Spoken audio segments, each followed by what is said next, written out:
You think you know how a story like this goes. A lonely man, a broken woman, a long, dusty road. You think they'll find a quiet peace, a simple love, a home built against the odds.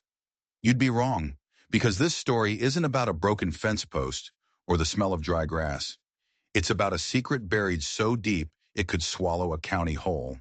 It's about a man who thought his past was dead and a woman who was carrying the one thing that could bring it roaring back to life. Out here on the plains, the world feels empty, but it's not. It's watching. And Jedediah felt those eyes on him long before he saw her. He was riding home, mind on the simple work of a simple life, and when his horse, Old Bones, stopped dead.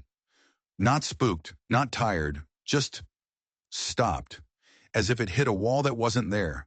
Jedediah scanned the horizon. Nothing. Just the endless sea of sagebrush and the sun bleeding out across the sky. He nudged Bones with his heel. The horse didn't budge. It just stared at a milepost 100 yards down the trail. And that's when he saw her. She was a flicker of faded green against the bleached wood. A trick of the heat, maybe. But the closer he got, the more real she became. Her hair was dark as a moonless night, tangled and wild. Her hands were pressed to her stomach, holding herself together like a cracked vase. He could see the dust on her, the miles caked onto the hem of her dress, the exhaustion carved into her bones. She wasn't waiting for help. She looked like she'd given up on the very idea of it. He slid from his saddle, the leather creaking in the silence. Her head snapped up, and her eyes, they weren't asking for anything. They were just done. "My ribs," she whispered, her voice like sandpaper. "They're broken." He saw the bruises then, dark smudges like storm clouds blooming on her skin just above the collar of her dress. He knelt, keeping his distance. This was a wild thing, ready to bolt at the first wrong move. "How far you come?" he asked, his voice low and steady. She just shook her head, her gaze darting back down the road she'd traveled, as if she expected the devil himself to come riding over the next rise. He reached for her, slow and deliberate. She flinched, a sharp intake of breath, but she let him help her to her feet. She was light, almost nothing in his arms as he lifted her onto Bones. He swung up behind her, his arms a careful cage, not touching, but there. They rode in silence. The only sounds were the plod of hooves and the whisper of the wind. He could feel her trembling, a constant low-grade tremor that had nothing to do with the evening chill. It was the vibration of pure fear. As his ranch came into view, a small, tough cabin hunkered down against the vast emptiness, he felt her tense up even more. This wasn't a rescue to her. It was just trading one cage for another. He helped her down, and she stood in the middle of his one-room cabin like a ghost, her eyes taking in the narrow bed, the simple table, the shelves of preserved food. He poured her a cup of water. She drank it in tiny, bird-like sips, one hand never leaving her side. She was guarding something. He pulled an old clean shirt from a wooden chest and laid it on a chair. "For your dress," he said. He expected a nod, maybe a quiet thank you. Instead, her eyes widened. Not at the shirt, but at the chest he'd opened. Her gaze was locked on it, her knuckles white where she gripped her cup. He looked from her face to the chest and back again. It was just an old cedar box his father had left him. Nothing special. Or so he'd thought. He started to heat some water on the stove, trying to ignore the sudden, suffocating tension in the room. But he could feel her watching him, her mind racing. He turned and saw her hand, the one that had been pressed to her ribs, was now clutching something small and metallic. Something she'd been hiding. "What is it?" he asked, his voice softer than he intended. She didn't answer. She just uncurled her fingers. Lying in her palm, glinting in the lamplight, was an old ornate brass key, and Jedediah felt a cold dread wash over him, a cold he hadn't felt in 15 years. Because he knew that key, he knew the intricate pattern of the bow, the unique cut of the bit. It was the key to his father's chest, a chest he had never, ever been able to open. The air in the cabin went thick, heavy. Jedediah stared at the key in her palm, and 100 forgotten memories screamed through his mind. His father, a quiet, stern man, always locking that chest. The one time Jedediah had asked what was inside, his father had looked at him with an intensity that bordered on fear and said, things that are meant to stay buried. His father had died with the key's location a secret. Jedediah had tried for years to open it. He'd tried prying it, smashing the lock, hiring a blacksmith from 2 counties over. Nothing worked. The blacksmith had said the lock was a one-of-a-kind, a puzzle box, impossible to open without the specific matching key. And now here it was, in the hand of a battered stranger who'd appeared on his road like an omen. "Where did you get that?" he asked, the words coming out hard, sharp. She flinched back, her eyes wide with a fresh wave of fear. She thought he was angry at her. He saw her trying to curl her fingers back around the key to hide it again. "No," he said, softening his tone. "It's all right. Just tell me." She looked from him to the chest, and a flicker of understanding crossed her face. She wasn't just a random victim. Her being here, on his land, with that key, it wasn't a coincidence. It was a collision, a fate he'd thought he'd outrun by hiding himself away in the middle of nowhere. "He gave it to me," she whispered, her voice cracking. He said it was insurance, that if anything happened to him, I was to find the man at the Broken Horn Ranch. He said the key would prove I was telling the truth." Jedediah's blood ran cold. The Broken Horn? That's what his father had called this place. He hadn't used the name in years. No one had. "Who?" Jedediah pressed. "Who gave it to you?" Her lip trembled. She was looking at the door, as if the man's name alone was enough to summon him. "His name was Silas," she finally said. "He was a journalist. He was investigating things, bad things, people." She swallowed hard. "The man who did this to me, he was looking for this key. He thought Silas had given it to his partner. He didn't know Silas had given it to me, the woman who served him his coffee every morning." Silas. Jedediah didn't know the name, but he knew what it meant. His father wasn't just a rancher. He had a secret life, a dangerous life. And this woman, this stranger, had just stumbled into the middle of it. A legacy of secrets he never knew existed. "He's dead, isn't he?" Jedediah asked. "Silas." She just nodded, a single tear tracing a path through the dust on her cheek. The man who'd hurt her hadn't just been some jealous brute. He was a killer looking for whatever this key protected. And now he was hunting her. Jedediah's mind raced. His simple life of fence posts and cattle was gone. It had vanished the moment he saw her by that milepost. He looked at the chest, this heavy, dark box that had sat in the corner of his life, like a silent tombstone. It didn't hold memories. It held answers. Maybe answers to questions he didn't even know he should be asking. He looked at her, at the key, at the chest. "Open it," he said. Her hand trembled as she stepped forward.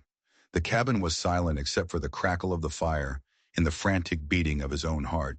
She knelt, her bruised body moving with a painful slowness. She slid the key into the lock. It fit perfectly. With a deep, metallic clunk that echoed like a gunshot in the small room, the lock turned. The lid of the chest was heavy.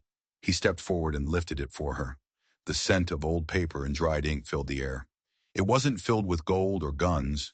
It was filled with paper, stacks of it, ledgers, journals, maps, all covered in his father's tight, precise handwriting. But on the very top of the stack, there was a single folded piece of parchment tied with a leather cord. On it, in his father's script, was a name. Not his name, not Silas's name. It said, "For Isabella." Jedediah stared at the name. Isabella. The world tilted on its axis. He turned to look at the woman, this stranger, who was now staring at the parchment with a look of pure, unadulterated shock. Her name was Isabella. This whole time, his father, he'd known. He had prepared this. For her. It made no sense. His father had been dead for 10 years. How could he have known this woman would end up here, now, with this key? Was he a prophet? Or was this part of something so old, so deeply planned, that Jedediah was just a pawn in a game started long before his time? That's my name," Isabella whispered, her hand hovering over the parchment as if it might burn her. "He knew you were coming," Jedediah said, his mind struggling to connect the dots. "My father. He knew." This changed everything. This wasn't a story about a man helping a woman who'd been hurt by a brute. This was a legacy, a destiny, and the man hunting her wasn't just a killer. He was trying to stop this from happening. He was trying to prevent this chest from being opened. Isabella reached out with a trembling hand and untied the leather cord. She unfolded the parchment. It wasn't a letter. It was a deed to a small plot of land, nestled deep in the valley, right next to a freshwater spring. But it was the name of the owner on the deed that made Jedediah's breath catch in his throat. It wasn't his father's name. It was signed, sealed, and dated 20 years prior. The owner was listed as Isabella's mother. And then the memories came flooding back. Not his own, but stories his father used to tell. Vague stories about the family who had lived on this land before them. A family forced out by a ruthless cattle baron who wanted the valley for himself. A man who bought out, threatened, or ruined every small rancher until only the broken horn remained. A man named Alistair Finch. A man who Jedediah now realized must have been the subject of his father's and Silas's investigation. This wasn't just about a key. This was about land. It was about theft. It was about murder. My mother, Isabella breathed, tracing the name with her finger. She told me we used to live here. Before my father died and we had to move to the city, she said a bad man took our home. She looked up at him, her eyes shining with a new fierce light. This wasn't just a refuge for her anymore. This was a homecoming, a reclamation. That deed was proof. Proof that Alistair Finch, the most powerful man in the territory, was a thief. The ledgers and journals in the chest must contain all the evidence his father and Silas had gathered against him, and Isabella had just brought the key to unlock it all. A sudden noise outside shattered the moment, the sound of a horse moving fast. Too fast. Jedediah grabbed the old rifle he kept mounted above the fireplace. He peered through a crack in the window shutter. A lone rider was approaching, a dark silhouette against the dying light. The man didn't slow as he neared the cabin. He rode with an arrogance, a certainty that chilled Jedediah to the bone. He reined in just beyond the porch light, his face cast in shadow. But Jedediah could see the cruel set of his jaw, the cold confidence in his eyes. "I know she's in there," the man called out, his voice smooth and dangerous. "Send her out. The boss just wants what belongs to him. No one else has to get hurt." Isabella shrank back from the door, her face pale. "That's him," she mouthed, her voice gone. "That's Marcus." Jedediah's knuckles were white on the stock of his rifle. Marcus, Finch's enforcer. The man who had beaten Isabella half to death. The man who had killed Silas. He wasn't here to talk. He was here to finish a job, to get that deed and bury the truth forever. Jedediah could see the glint of a pistol tucked into his belt. This wasn't a fight he could win with just an old hunting rifle. He was a rancher, not a gunslinger.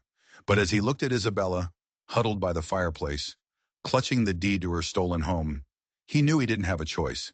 "She's not going anywhere," Jedediah yelled back, trying to keep his voice steady. Marcus chuckled, a low, menacing sound that scraped at the nerves. "Wrong answer." He reached into his saddlebag and pulled something out. He held it up in the moonlight. It was a lantern. With a flick of a match, he lit the wick. The flame cast a hungry, dancing light on his face. "This is a nice, dry cabin you've got here," Marcus said, his voice dripping with venom. "Real shame if something were to happen to it, along with everything and everyone inside." He wasn't just here to get the deed. He was here to erase the problem entirely. He was going to burn them alive. Panic flared in Jedediah's chest, hot and sharp. Fire, the ultimate weapon in this dry, unforgiving landscape. One spark, one touch of flame to the old weathered wood of the cabin, and it would all be over in minutes. There would be no evidence, no witnesses, just another tragic ranch fire, another story for the gossips in town to whisper about for a week before forgetting. Marcus knew exactly what he was doing. He was a professional. Jedediah glanced at Isabella. The fierce light in her eyes had been replaced by stark terror. She was trapped. They both were. He had to think. The front door was suicide. Marcus would be waiting. The single window was too small to climb through quickly. There was no escape. His eyes darted around the small cabin, searching for an answer, a miracle. And then he saw it. A dark, rectangular shape on the floor, mostly hidden beneath a threadbare rug near the hearth. the root cellar, a place for storing potatoes and preserves, dug deep into the cool earth beneath the cabin. It wasn't much, but it was their only chance. The cellar, he hissed, pointing. Now! Isabella didn't hesitate. She scrambled over, clutching the precious deed, and helped him pull the heavy rug aside. The trap door was made of thick oak planks, with a heavy iron ring for a handle. It was stiff. He hadn't opened it in years. He pulled, his muscles straining. The wood groaned in protest. Outside, he could hear Marcus's taunting voice. Last chance. Send out the girl in the box. Maybe I'll let the rancher live to see the sunrise. The box. He knew about the chest. He knew everything. This was a targeted, deliberate execution. With a final, desperate heave, the trapdoor swung open, revealing a set of steep wooden steps leading down into the pitch-black darkness. A damp, earthy smell wafted up. Go, Jedediah urged, pushing Isabella toward the opening. Get down there and stay against the far wall. She scurried down the steps, disappearing into the black. Jedediah grabbed a heavy wool blanket from his bed. He took one last look around the cabin, the place he'd called home his entire life. The simple table, his father's chair, the scent of pine and coffee. A wave of rage washed over him. This was his home, his land, and this animal, this monster, was going to burn it to the ground. He wouldn't let it happen without a fight. He took a deep breath, held the blanket up like a shield, and flung the cabin door open. He charged out onto the porch just as Marcus was swinging the lit lantern toward the wall. Jedediah didn't shout, didn't hesitate. He threw his whole body forward, slamming the heavy blanket into Marcus's arm. The lantern flew sideways, arcing through the air like a fiery comet before smashing against the hard-packed dirt of the yard, its flame instantly extinguished. Marcus grunted in surprise, stumbling back. For a split second, he was off balance. It was the only opening Jedediah would get. He drove his shoulder hard into the man's chest, sending them both tumbling off the porch and into the dust. The rifle was useless now. This was close, brutal work. Marcus was faster, more skilled. He recovered instantly, rolling away and coming up with the pistol in his hand. Jedediah kicked out, his heavy work boot connecting with Marcus's wrist. The gun flew from his grasp, skittering away into the darkness. Marcus roared in fury and lunged, his hands closing around Jedediah's throat. They rolled in the dirt, a desperate, grunting tangle of limbs. Marcus was wiry and strong, his fingers like steel bands, squeezing the life from Jedediah's windpipe. Black spots danced in Jedediah's vision. He was losing. He was going to die right here in his own front yard. His flailing hand hit something hard and metallic in the dirt. The lantern, broken but heavy. He gripped the metal base, his fingers closing around the sharp, twisted edges. With the last of his strength, he swung it upwards, smashing it into the side of Marcus's head. There was a sickening crunch. The pressure on his throat vanished. Marcus slumped sideways, groaning, a dark trickle of blood running from his temple. He wasn't dead, but he was down. Jedediah scrambled away, gasping for air, his lungs burning. He found Marcus's pistol in the dirt, its cold weight a grim comfort in his hand. He stood over the downed man, his chest heaving. He'd won. He had actually won. He turned back to the cabin, to the open cellar door, to call out to Isabella that it was safe, but his relief turned to ice in his veins.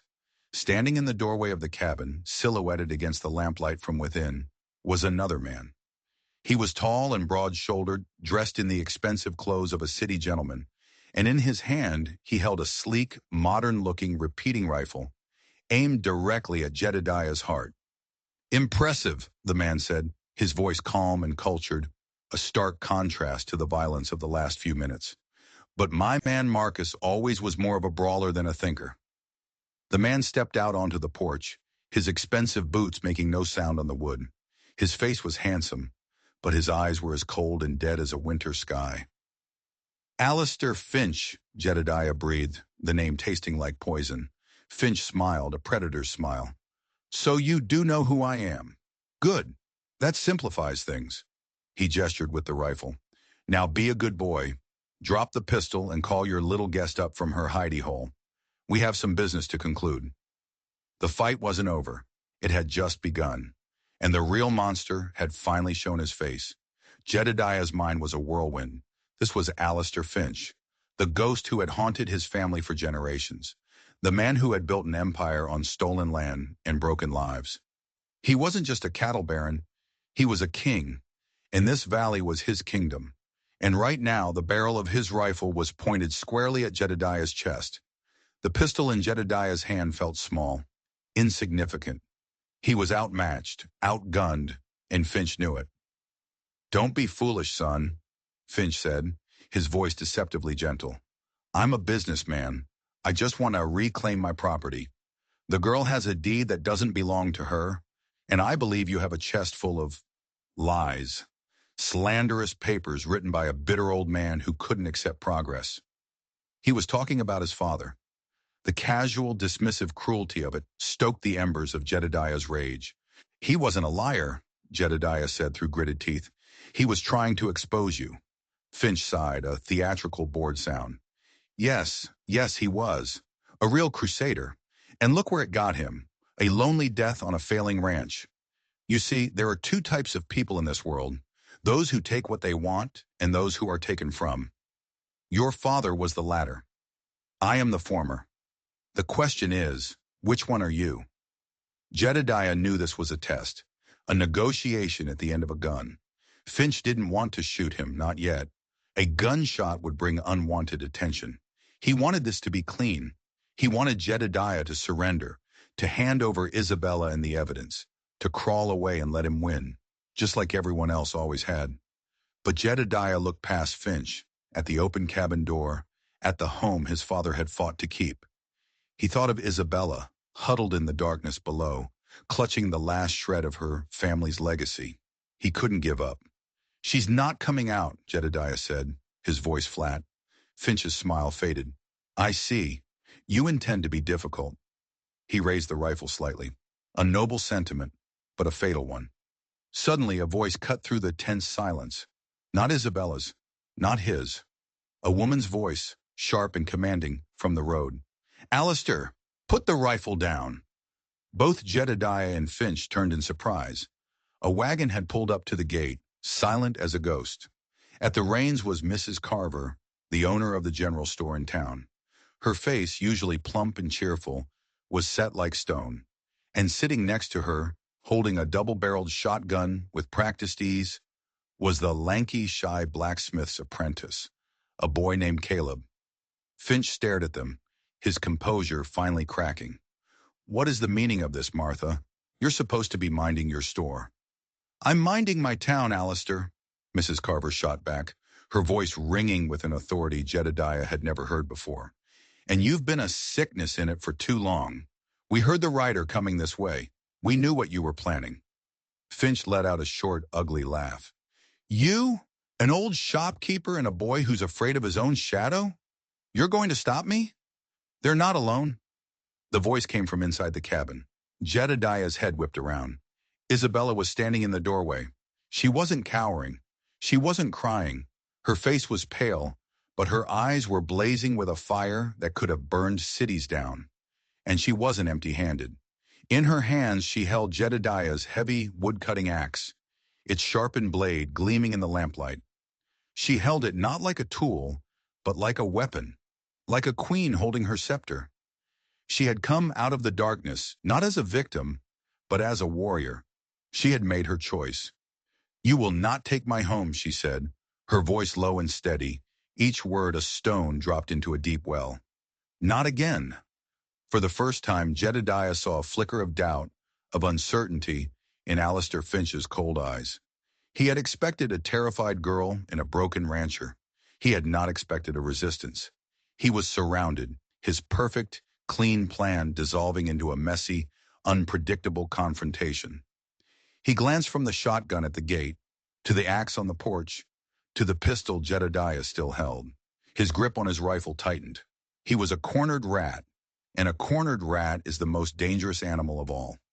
"You've all made a grave mistake," Finch snarled, his voice losing its smooth veneer, revealing the raw savagery beneath. He was going to start shooting. He was going to kill them all. Jedediah braced himself, ready to dive, to shoot. to do anything to give the others a chance. But before Finch could make his move, another sound pierced the night, a low guttural groan from the dirt nearby. Marcus. He was stirring. He was getting up, and his eyes were filled with a dazed, murderous rage. He saw the pistol Finch was ignoring, the one Jedediah had dropped. With a desperate lunge, he grabbed it. But he didn't aim at Jedediah. He didn't aim at Isabella or the townsfolk. He aimed the pistol directly at his boss, Alistair Finch. The world seemed to stop, a tableau of hatred and betrayal frozen in the moonlight. Marcus, on his knees, blood matting his hair, his face a mask of agony and fury. Finch, his back to his own man, caught completely by surprise, his mask of control shattered. Jedediah, Isabella, Mrs. Carver, all of them witnesses to the implosion of a corrupt empire. Marcus had been Finch's dog for years, taking the beatings, doing the dirty work, living off the scraps of his master's power. But in that moment, something inside him had snapped. Maybe it was the blow to the head. Maybe it was the humiliation of being beaten by a simple rancher. Or maybe it was the dawning realization that Finch would have left him for dead without a second thought. "You left me," Marcus rasped, his voice thick with blood and betrayal. Finch started to turn, his rifle swinging around. "Don't be a fool, you idiot! Who do you think you're—" The gunshot was deafening. It ripped through the night, a flash of orange and a plume of smoke. Finch jerked, a look of comical surprise on his face. He staggered back a step, his expensive rifle clattering to the porch floor. A dark stain blossomed on the front of his pristine white shirt, right over his heart. He looked down at it, confused, as if he couldn't comprehend what had just happened. He tried to speak, but only a wet, gurgling sound came out. Then his eyes rolled back in his head, and he collapsed like a sack of grain, dead before he hit the ground. Silence. A profound, ringing silence, broken only by Marcus's ragged breathing. He was still on his knees, the pistol smoking in his hand, staring at the body of the man he had just killed. He had sealed his own fate. He was a murderer. There was no going back from this. He slowly raised his head, his wild eyes finding Jedediah. He lifted the pistol, his hand shaking. There was nothing left for him now but more violence. But before he could pull the trigger, the blacksmith's apprentice, Caleb, acted. The boy who was afraid of his own shadow. With a yell that was more fear than courage, he fired the shotgun. He didn't aim at Marcus. He fired into the air. The blast was like a cannon shot, a thunderclap that shook the very ground. It was a signal, an alarm, and in the distance from the direction of the town came an answer, the sound of hoofbeats, not one horse or two, a dozen, maybe more, an army of them coming fast. Mrs. Carver hadn't just brought Caleb, she had brought the town, or at least the part of the town that was sick of living in fear. The ranchers Finch had bullied, the merchants he'd extorted, the families he'd threatened. They had finally found their courage. Marcus heard it too. He knew what it meant. His face, already pale, turned ashen. He was trapped. There would be no escape. The mob would tear him limb from limb. He looked at Jedediah, at Isabella, a look of desperate, animal panic in his eyes. He raised the pistol again, but this time he didn't point it at them. He pointed at his own head. "No!" Isabella screamed. But it was too late. Another gunshot echoed through the valley, sharp and final. Marcus slumped to the ground, the cycle of violence ending where it began, in the dust of the front yard. Jedediah stood there, his own pistol still in his hand, feeling like he'd aged 100 years in the last hour. The riders thundered into the yard, their faces grim in the torchlight they carried. They saw the bodies, the weapons, the blood. They saw Mrs. Carver standing guard and Isabella on the porch, axe in hand, looking not like a victim, but a survivor. It was over. The reign of Alistair Finch had ended. The valley was free. Jedediah finally lowered his gun. His eyes met Isabella's across the yard. In her hand, she was no longer clutching the axe. She was holding the deed, her home. He walked toward her, each step feeling heavy, unreal. He stopped in front of her on the porch. The townsfolk were murmuring, tending to things, the grim business of cleaning up the wreckage of a war. But for Jedediah and Isabella, There was only the quiet space between them. She looked at the cabin, at the land stretching out in the darkness, and then she looked at him. "You said a home is about who stands between you and trouble," she said, her voice quiet but clear. "You stood." He just nodded, the words caught in his throat. The adrenaline was fading, leaving a deep, bone-weary exhaustion in its place. But it was a good exhaustion, the kind that comes after a long, hard fight has been won. Isabella held out the deed. "This is for my mother's land," she said. "But this," she gestured to the cabin, the porch, the yard. "This is your land, your home." "No," he said, his voice finally returning. "Not anymore." He reached out and took her free hand, his calloused fingers lacing with hers. Her skin was warm, real. "It's ours." A faint smile touched her lips, the first genuine, unguarded smile he had ever seen from her. It was like watching the sun rise after a long, dark night. The fear was gone from her eyes, replaced by something new, something strong, something that looked a lot like hope.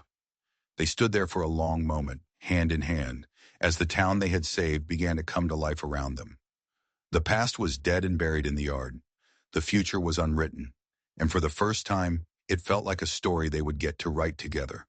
But there was one last secret, one final piece of the puzzle that Jedediah didn't understand. Later that night, after the sheriff had come, after the bodies were taken away, and the townsfolk had left with promises of help to rebuild, he found Isabella by the fireplace, staring into the chest. The ledgers and journals were piled neatly beside it. "My father," Jedediah said, sitting beside her. "How did he know your name? How did he know you would come here?" Isabella reached into the chest and pulled out a small leather-bound journal from the very bottom. It wasn't his father's. The handwriting was different, more elegant, feminine. She opened it to the first page.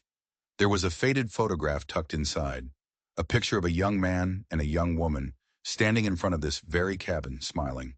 The man was a younger version of his father, and the woman was Isabella's mother. "They were in love," Isabella whispered, her voice filled with awe. "My mother and your father. Before she met my father. Before Alistair Finch drove her family away. Your father never stopped loving her. He spent his life trying to get justice for her." Jedediah stared at the photograph. His father, the stern, silent man he knew, was smiling, happy. It was a side of him he had never seen. He wasn't just a crusader. He was a man fighting for a lost love. He had gathered all this evidence not just for justice, but for her, for the woman he loved and her daughter. The deed, the key, the chest. It was all an inheritance, a legacy of love, passed down from a father to a son, and from a mother to a daughter. And it had finally brought them together, right where they were always meant to be. The days that followed were a blur of activity. The town, awakened from its long slumber of fear, came together. Men arrived with lumber and tools to help Jedediah repair the porch and patch the bullet holes that scarred the cabin walls. Women brought food, loaves of bread, simmering stews, and sweet pies, keeping them fed while they worked to put their world back together. Mrs. Carver was a constant presence, a general directing her troops, her sharp eyes missing nothing. Caleb, the blacksmith's apprentice, was no longer shy. He worked with a quiet confidence, his hammer ringing true as he forged new hinges for the barn door Marcus had tried to sabotage. Isabella was in the center of it all. She wasn't hiding anymore. She directed the planting of a new garden, her hands in the soil, turning the earth that was rightfully hers. She spoke with the other women, her voice clear and strong, sharing stories, sharing laughter. Jedediah would watch her from the corral, a feeling of quiet wonder filling his chest. This was the woman she was always meant to be, a leader, a grower, a survivor. The shadows were gone from her eyes, replaced by the bright, warm light of the prairie sun. They reclaimed her mother's land. The small plot with the freshwater spring was overgrown, the old foundation of her childhood home barely visible beneath a tangle of weeds. But together, with the help of their new friends, they cleared it. They found the old well, still drawing clean water. They uncovered the hearthstones, still solid. It wasn't a place for them to live. Their home was the cabin, the broken horn, which they now simply called home. But it was a place of memory, of connection.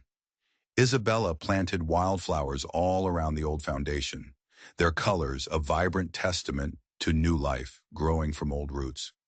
One evening as the sun was setting, casting long golden shadows across the valley, Jedediah found her there, sitting on the old hearthstones, humming a soft tune. He sat beside her, the comfortable silence stretching between them. He would be proud, Jedediah said quietly, thinking of his father. She would be too, Isabella replied, leaning her head on his shoulder. They never got their happy ending. But maybe they gave us ours. Life settled into a new rhythm, a rhythm of shared work, of easy companionship, of slow healing peace. The whispers in town had stopped. Now when they rode in for supplies, they were greeted with nods of respect, with genuine smiles. They were no longer the strange, reclusive rancher and the broken woman he'd taken in. They were Jedediah and Isabella, the couple who had faced down a tyrant and won, the couple who had given the town its courage back. One night they sat on the newly repaired porch, watching the stars prick the vast, dark canopy of the sky. The air was cool and smelled of fresh-cut hay and the wildflowers Isabella had planted. "Stay," he said, the words simple but holding the weight of everything they had been through. "Not just because it's safe, not just because it's your home. Stay with me, as my wife." He hadn't planned to say it. The words just came, as natural as breathing. Isabella turned to look at him, the starlight catching in her eyes. There was no hesitation, no fear, just a quiet, certain joy. "I'm already home," she said. "Yes, I will." They were married a week later, not in a stuffy church, but right there on the land, by the spring on her mother's property, surrounded by the wildflowers and the people who had become their family. Mrs. Carver cried. Caleb stood as Jedediah's best man. Isabella wore a simple dress, the color of cream, with a crown of blue and yellow wildflowers in her dark hair. She was radiant. As they said their vows, a warm breeze rustled through the tall grass, and for a moment, just a moment, Jedediah felt like they weren't alone. He felt the presence of his father and her mother, their spirits finally at peace, their legacy fulfilled. That night, back on their porch, Isabella leaned against him, her hand in his. The land was quiet. The war was over. The ghosts were at rest. They had taken a story of violence, theft, and pain, and they had rewritten the ending. It was no longer a story of what was taken, but of what was built in its place. A home, a family, a future. And as the moon rose over the peaceful valley, Jedediah knew, with a certainty that settled deep in his bones, that this was just the beginning. The real story, their story, was just getting started. Thank you for joining us on this journey across the plains. Stories like this remind us that courage isn't about not being afraid. It's about standing up even when you are. What part of Jedediah and Isabella's fight resonated with you the most? Let me know in the comments below. I read every single one. And if you believe that the deepest darkness can be overcome by ordinary people doing extraordinary things, then you're in the right place. Do me a favor and hit that like button, subscribe to the channel, and ring that notification bell. Because the next story is waiting just over the next rise, and trust me, you won't want to miss it.